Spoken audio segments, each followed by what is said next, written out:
Salutare tuturor! Astăzi o să vă arăt cum să pregătiți cele mai bune gogoși ca la gogoșărie. Aluatul acestor gogoși nu conține nicio picătură de unt sau de ulei, însă conține un ingredient secret pe care o să vi-l spun puțin mai târziu. Dacă vreți să vedeți toate secretele ca să vă iasă exact așa ca ale mele, rămâneți alături de mine. Într-un bol mai încăpător vom cerne toată făina, vom face o gaură în mijloc și adăugăm prima dată drojdia uscată, zahărul, adăugăm și laptele, cele 2 ouă și esența de vanilie. Puteți folosi și pastă de vanilie dacă doriți. Punem sarea într-o parte ca să nu intre în contact cu drojdia, iar la final adăugăm smântâna. Folosesc smântână ca aceea pentru sarmale.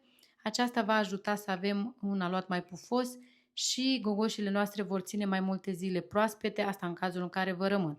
Vom amesteca aluatul foarte bine și îl vom da deoparte pentru 20 de minute.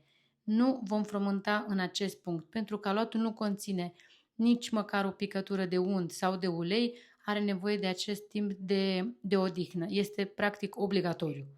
După care el se mai relaxează și putem să-l frământăm foarte ușor. După cum vedeți, este un aluat care se lucrează foarte, foarte ușor. Îl lăsăm la dospit până își dublează volumul.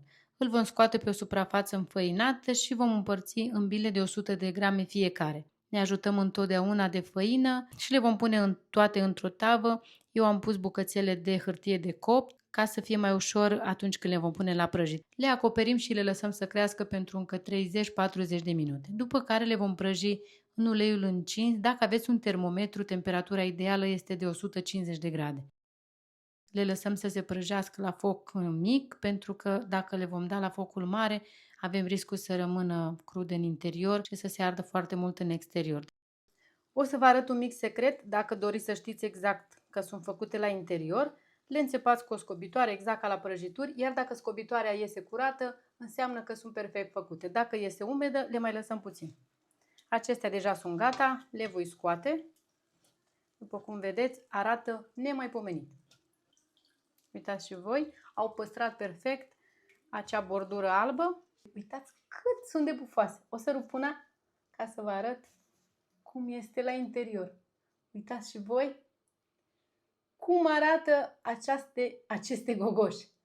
Dacă v-a plăcut rețeta de azi, nu uitați să apăsați butonul de urmărire pentru mai multe rețete. Ne vedem în următorul video.